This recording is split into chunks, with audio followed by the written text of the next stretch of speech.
Ibu wali murid, para Quran aja, para dewan guru yang dimuliakan Allah Subhanahu wa Ta'ala. Halal bihalal ini istilahnya Bu, yaitu saling memaafkan.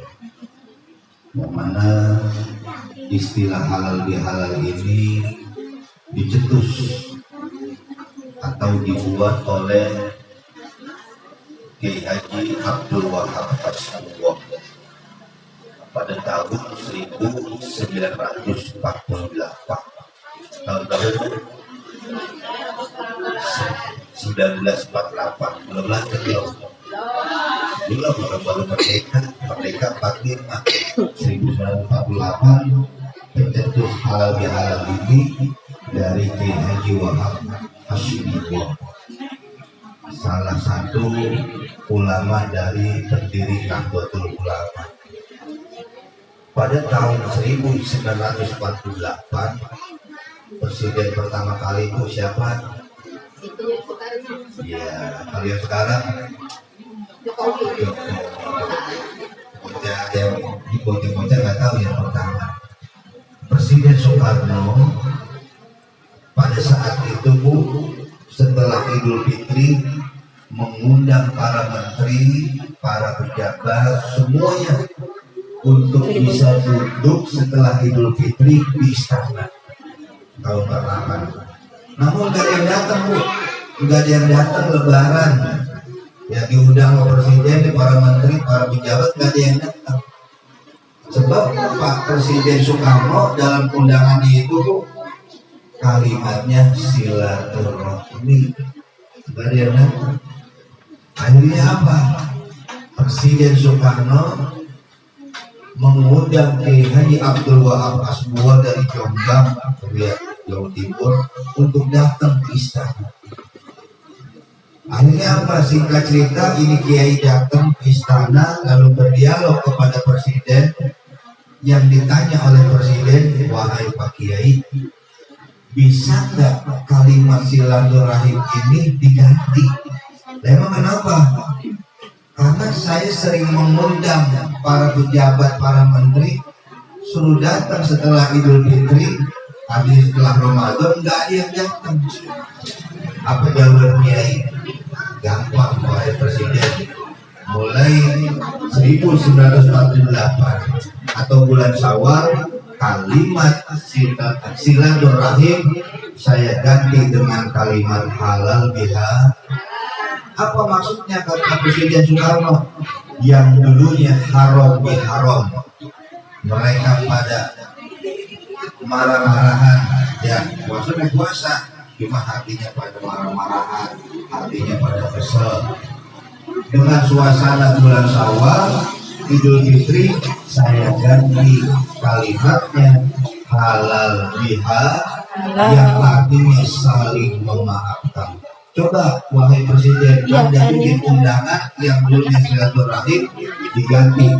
Itu undangan ditujukan kepada para menteri dan pejabat, gantilah dengan istilah halal bihalal. Saya yakin insya Allah akan datang.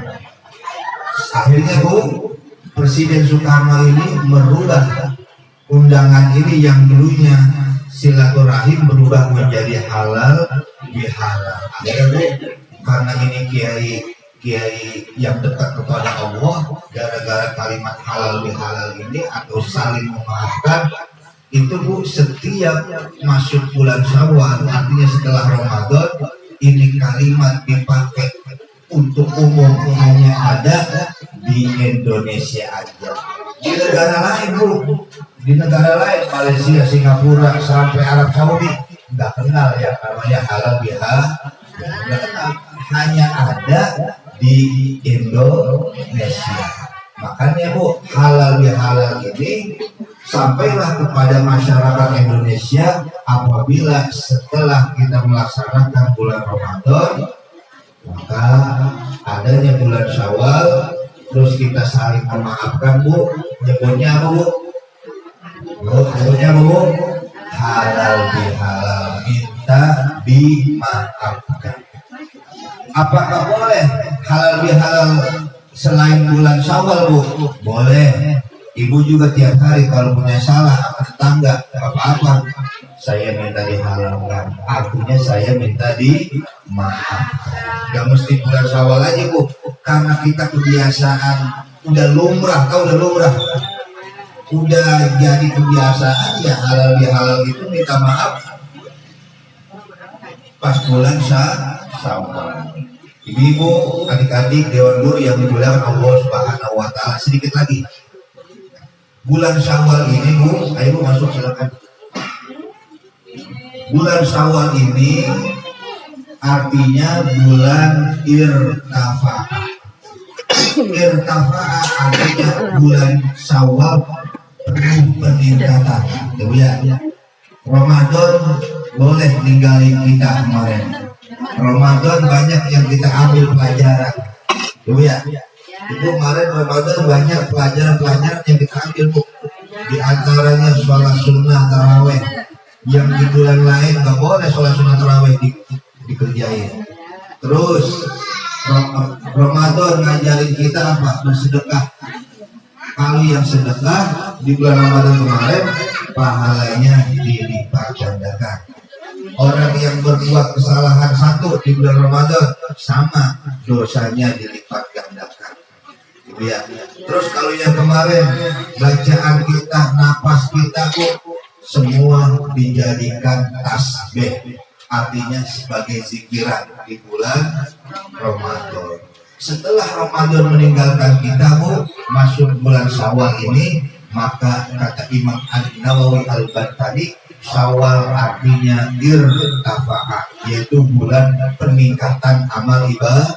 Ramadan boleh ninggalin kita, tapi ingat hasil pelajaran yang kita petik kemarin di bulan Ramadan 1 bulan, maka kita harus tingkatkan amal-amalan ibadah kebaikan kita kepada Allah Subhanahu wa Ta'ala. Jangan sampai kendor, Bu.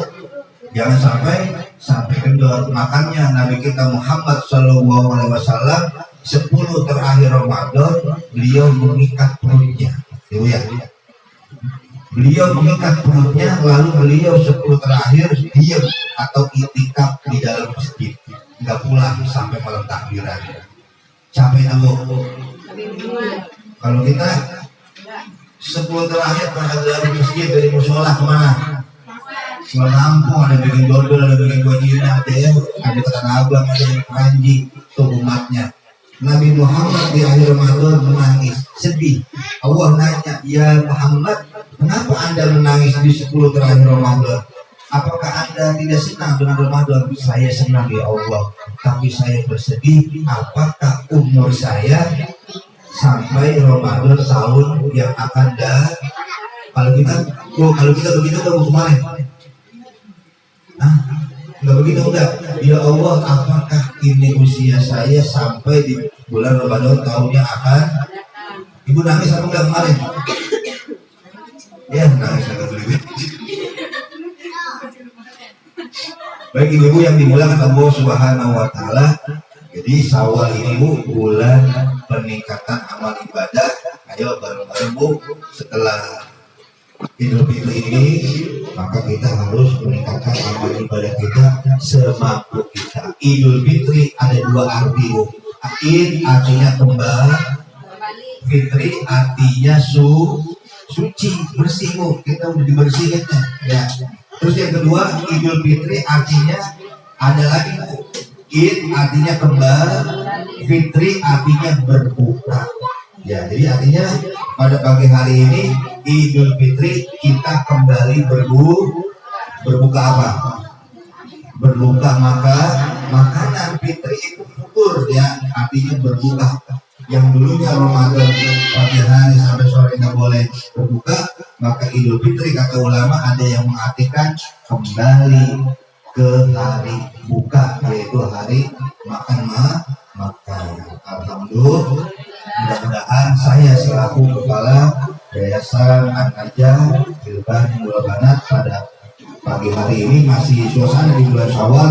saya dan Dewaku mengucapkan ja'alallahu wa iyyakum minal aizin wal faizin wal maqbulin wal amin wa antum bi khairin taqabbalu minna wa minkum taqabbal ya karim. Semoga Allah menerima amalan-amalan ibadah kita, baik amal yang sunnah maupun amal yang wajib, dan mudah-mudahan Allah panjangkan umur kita, anak cucu kita, dan mudah-mudahan anak cucu kita Allah jadikan keturunan anak yang soleh dan solehah.